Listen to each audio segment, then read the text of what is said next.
Okay, imagine this. You're settled into the quiet rhythm of a summer holiday. Maybe the most exciting thing is, who gets the best deck chair. Pretty standard stuff. Right. And then just completely out of the blue, something, well, fantastical bursts into that perfectly ordinary world. Like a creature of myth just lands on your doorstep. Or it really is the ultimate fish out of water story, isn't it? I mean, literally, taking something so fundamentally other and Yeah, dropping it smack bang into polite, tightly controlled Victorian England. That collision, that's where all the interesting stuff happens. absolutely. And that collision is exactly what we're getting into today. Our source material is H.G. Wells' novel, The Sea Lady. So we're going to take this story, this mermaid arriving suddenly in Sandgate, and kind of unpack what it reveals, what surprising bits are in there, how does it force the characters and, maybe us to question their reality. Think of it as your shortcut, really, to understanding this really fascinating clash of worlds. We'll look at the events, yeah, but also what Wells might be saying about society, about convention. And about the sheer disruptive power of something that just refuses to fit the mold. Okay, let's start right at the beginning, that totally unexpected arrival on the beach.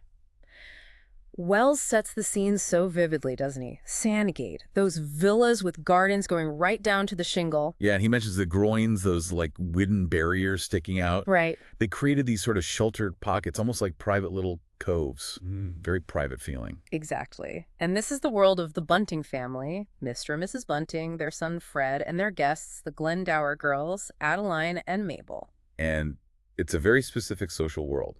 They're definitely respectable, delicate, and nice, as Wells puts it. And their routine really highlights this. The whole bathing scene is key. It's not just jumping in the sea. No, not at all. Women bathed separately, or maybe with male escorts, but all muffled up in heavy gowns over their bathing suits. And stockings. And shoes. Right.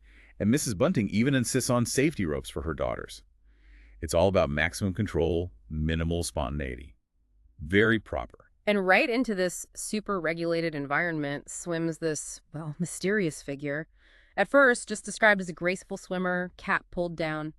Nothing obviously weird from a distance. Until that sudden, quite alarming moment, she gives this, like, queer flop, throws up her arms, and poof, gone, under the water. Chaos. Well, sort of. It's not exactly high drama rescue stuff. No. Mr. Bunting and Fred jump in, but, they're not lifeguards. Wells describes Mr. Bunting swallowing seawater and kicking Fred. It's all a bit fumbling, not very heroic. And here's one of the first really strange twists, I think. She reappears, totally calm, says she had cramp. Which she later admits wasn't even true. Right, but then Fred describes this odd disturbance in the water, like a screw propeller, he says. And suddenly, they're much closer to shore. It's almost like she moved them, facilitated her own rescue into shallower water, while pretending to be helpless. It's very odd, like she's manipulating the situation from the start. Yeah. Which leads to the big saved moment, everyone cheering on the beach. And then this incredible detail. It took them a full minute after getting her out of the water whole minute? to actually notice the completely astonishing thing about her lower half. The tail. It was right there, flopping and dripping on the shingle, thin like a mackerel's, Wells says. But they were so focused on the human top half, maybe expecting some weird costume or something. That the impossible just didn't register straight away. Their brains kind of filtered it out. Exactly. And before they can even properly process that, complications arrive. This grumpy neighbor starts shouting about his ladder being used. Always someone complaining. And then the low excursionists turn up basically day trippers. The threat of public gawking, maybe scandal. Which, for this family, is like the worst possible thing. Discretion is everything. Mrs. Bunting's reaction sums it up. My dear, what are we to do? The only answer is get this. Well, this creature, indoors, hidden, now. So you get this image, this procession. Fred struggling to carry her. The tail is now impossible to miss. Mrs. Bunting trying to manage everything. The others looking horrified. The absolute priority is concealing it. She's taken upstairs. They're trying to figure out what on earth to do next. And then she just comes to, perfectly composed, sets the stage for her insertion into their world. And what's fascinating is how quickly she seems to take charge, even though she's technically helpless. Totally. Her first words are an apology, sorry for intruding, sorry for lying about the cramp. But then she immediately pivots, says she wants to be treated just like you or me, wants to learn their ways. Asking about social customs, suggesting dressmakers, even mentioning finding a clergyman. She's framing herself as this eager student wants to fit in. It's incredibly disarming. And then, boom, the money. She Yeah. tells them about a box tied to the groin, which Mr. Bunting and Fred go and get. And it's full of gold coins, ready-touch gold, apparently, and diamonds. Her explanation. Materials just don't last underwater. Which, okay, fair enough, maybe. But this immediately shifts her status. She's not just a strange burden anymore. She's a strange, wealthy, potentially burdensome invalid. Mm-hmm. The money makes her slot into their system somehow. Yeah. Makes her manageable. And manageable she becomes, thanks to Mrs. Bunting making a quick call, takes her on as a paying guest, a very unusual one, obviously. Gives her the name Miss Doris Thalasia Waters. Great name. The cover story is she's a temporary invalid, needs constant care, which means they need a very, very specific kind of maid. Enter Parker. What an entrance. Wells tells us she'd been a maid to some lady involved in a scandal out in India, and she'd also been unlucky in love herself. Decided life shouldn't have any more surprises for her. She's the picture of, like, unflappable competence. And the dialogue when Mrs. Bunting tries to explain the situation. Yeah. It's just classic Wellsian understatement, isn't it? Mrs. Bunting delicately brings up the tale. Yeah. And Parker's only response is, "Indeed, ma'am. And is it painful at all?" Ha. No shock, no judgment. Just professional concern. It's brilliant. Parker's solutions are just so practical, almost comically mundane given the circumstances.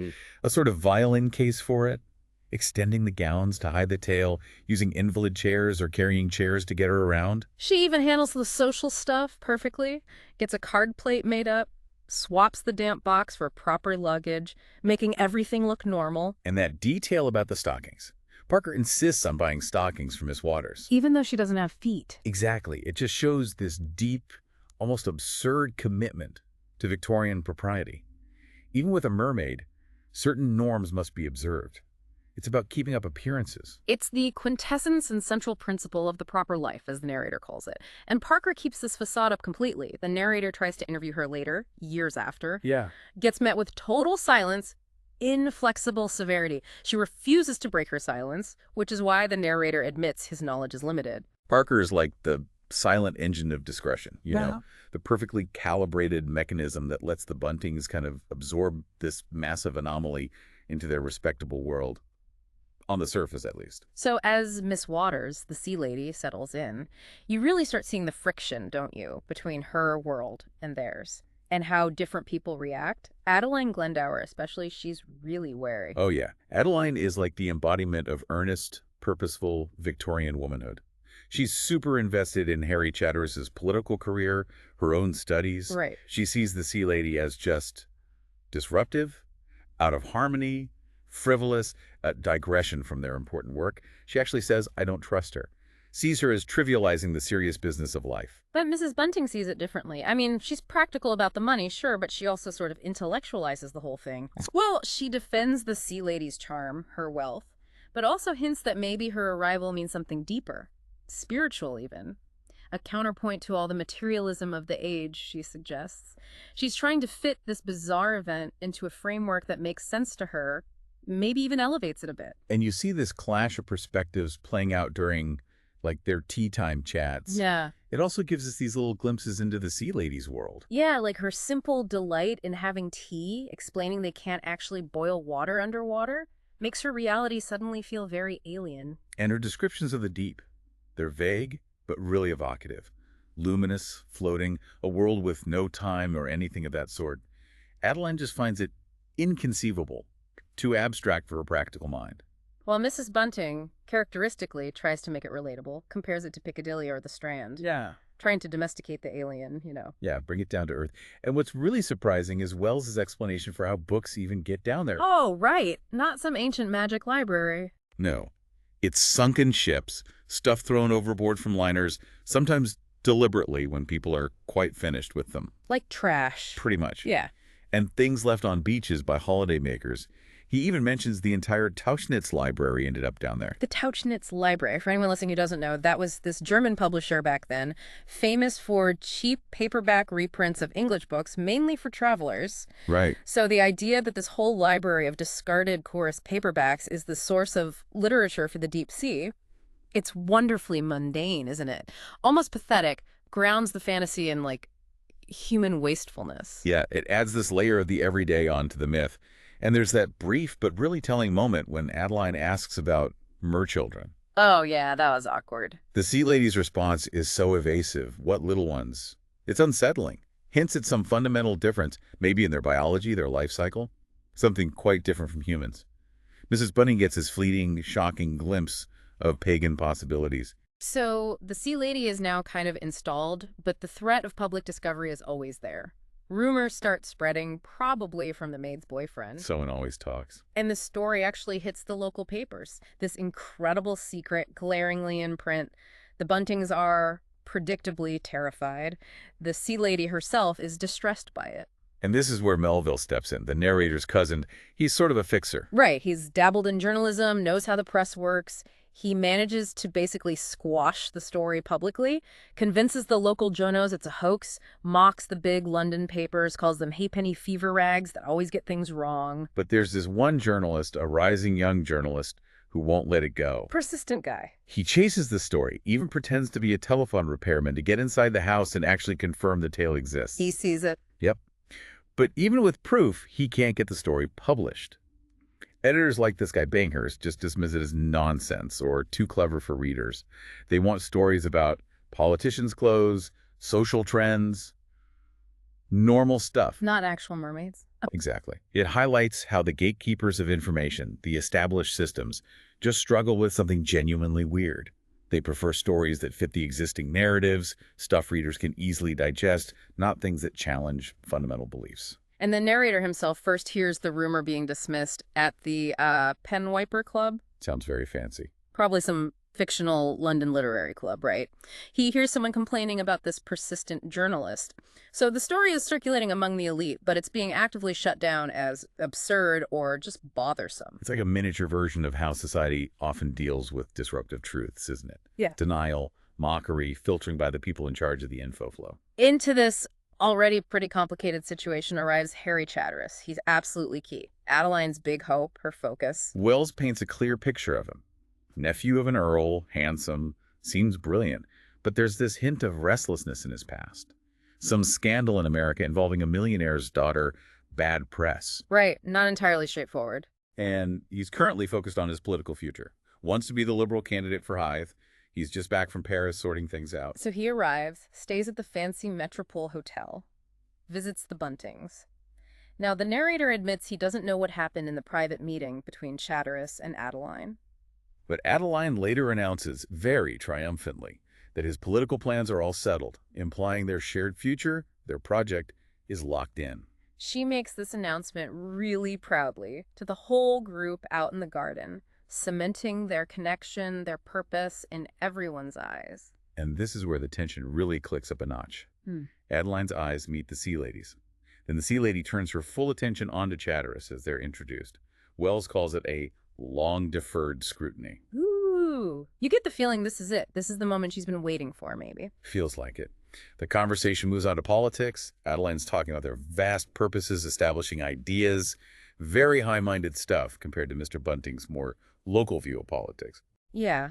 Chatteris is presented as this man with potential, but also someone whose past suggests he might not be totally committed to the conventional path Adeline has mapped out.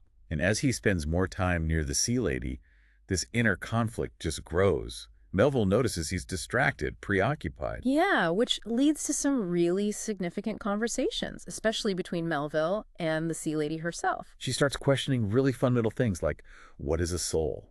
She talks about elements, not as chemicals, but as imagination. Right. And she sees everyday life, terrestrial life, as this restrictive dream or a kind of hypnotic limitation. Yeah. She uses the example of how weird it seems to her that she couldn't just wear a bathing dress on the leaves of the promenade. Just keeps asking, why not? Why not? Challenging the rules. Totally. And to her, Adeline's earnest political work, those vast purposes, they're just another part of this limited dream. They're like phantoms, a mirage. So what's the core idea she's pushing here? It's a direct challenge to what we think of as reality. Yeah. She's basically saying that what humans consider solid social rules, ambition, politics, it's actually just a limited, arbitrary construct, a collective dream or trance they're all under. And her world, the elemental world. That's the real reality, or at least she suggests A better dream. A world of imagination, freedom. She even hints about other dreams in a way that tears at the very fabric of this daily life, which leaves Melville totally unsettled. He can't quite grasp it, but he senses it's profound. Exactly. Melville really struggles, questions his own perceptions. He feels she represents this tangible reality he can't just dismiss, but he's also kind of bitter about being dragged into it, made an accomplice in disrupting his comfortable, detached view of things. And Chatteris, his conversation with Melville on the lease shows just how deep his conflict goes. Oh, completely. He's questioning his whole career path. He's utterly confused by how strongly the Sea Lady affects him, even while sensing she could be fatal to the life he's planned. He's grappling with that classic philosophical problem, isn't he? Destructive beauty. Why does something feel so real, so vital, but also threatens his entire existence within his world? Yeah, and he contrasts his own voracious need for life, for beauty, with what he sees as Melville's preference for compromise. A life of, like, oatmeal and just a temperate draft of beauty and water. It's that age-old struggle. Desire versus duty, passion versus discipline, but Wells frames it as this huge, almost elemental choice. And in the middle of all this turmoil, Chatteris seems to make up his mind. He tells Melville he's going to renounce the Sea Lady, calls her evil and death. Well for him. Right, specifically for him, he resolves to go back to Adeline, calling her Pallas Athene. Pallas Athene. For listeners, that's the Greek goddess of wisdom, strategy, craft, born from Zeus's head. Very intellectual. Exactly. It's a classical reference Adeline would probably love. Represents everything the Sea Lady isn't. Structure, intellect, purpose, the rational mind. So Chatteris is vowing to embrace discipline, work, duty, carry the burden of my class and time. Seems decided. He makes this big declaration after their talk on the leas. Beautiful moonlit night. He refuses to come down with Melville that night. Seems like he's chosen the path of duty. Case closed. Well, no. Wells immediately undercuts it with these little fragments of evidence. Chatteris's valet, Gooch, sees him reading Byron. Byron. Yeah, looking disturbed. Then he tells Gooch to lay out his white flannels. White flannels. Why is that significant? It's like the final preparation. He's making himself ready, physically, for something big. Wells says he made himself quite lovely. It's like he's choosing beauty, maybe even sacrifice, over practicality or normal clothes. And straight after telling Melville he's renouncing her? Immediately after. He changes into those flannels and goes right to the Sea Lady's hotel, Lummidge's. He insists on seeing her, even though she's apparently gone to bed. The hall porter notes how intense he seemed. Wow, so much for renunciation. Exactly. The hall porter gives us the last human viewpoint. He sees Chatteris, pale but determined, demanding to see her. Parker is there, silent as ever. A witness, but she'll never tell. And then, what does the porter see? He sees them coming back downstairs after their meeting. And the Sea Lady looks completely transformed. Alive, her hair is down, this tossing mass of gold. She's holding on to Chatteris, fingers tangled in his hair, and she's laughing triumphantly at the poor porter. Bubbling over, he says. In Chatteris? He looks like a man who's screwed himself up. Not laughing. Yeah. The triumph seems to be hers, or maybe the triumph of the elemental force she represents. He looks like someone who's made a very difficult, probably final decision. They go down the steps towards the beach. Wells describes them hastening towards unknown and inconceivable things. There's this sense of doom, maybe, but also a feeling that maybe, just for a moment, Chatteris has found something truly authentic, even if it means walking straight through a few swift strides to death. And the only solid trace left the next morning, found on the beach. A costly wrap, just lying there. A mundane, physical object that completely baffles the ordinary observer, like the bath attendant or the porter who finds it. They just can't figure out why anyone would leave such a nice, comfy thing behind. It's the perfect final image, isn't it? This tangible thing left behind by an utterly intangible, elemental departure. Highlights how the conventional world just cannot process what just happened. Exactly. The whole mystery gets distilled into this one physical anomaly that just defies any explanation within their worldview. So that's our deep dive into H.G. Wells' Sea Lady. You've got the impossible arriving, disrupting everything. You've got this very conventional society scrambling to cope. Yeah, and all those different perspectives clashing, the practical Mrs. Bunting, the earnest Adeline, the totally unflappable Parker. We saw how information gets filtered, dismissed when it doesn't fit the narrative, how characters struggle with something completely outside their experience, which maybe mirrors our own struggles sometimes, trying to make sense of information overload today, dealing with stuff that doesn't fit our neat boxes. definitely. And we saw that intense personal crisis for Harry Chatteris, torn between duty, ambition, that whole planned life, and the pull of something elemental, beautiful, and maybe, probably, fatal. It really forces you to ask, what was the sea lady actually offering him? Which leaves us with a final thought for you, listening to maybe mull over. What did the sea lady really want? Was she just a predator, a siren luring Chatteris to ruin? Or did she represent something else? A genuine freedom, an alternative dream that maybe exposed the limits, the fundamental unreality of conventional life? What were those other dreams she hinted at? And when Chatteris said he was rejecting them for duty, was that really admirable discipline? Or was it just another kind of limitation, another form of self-denial? What do you think he would have done?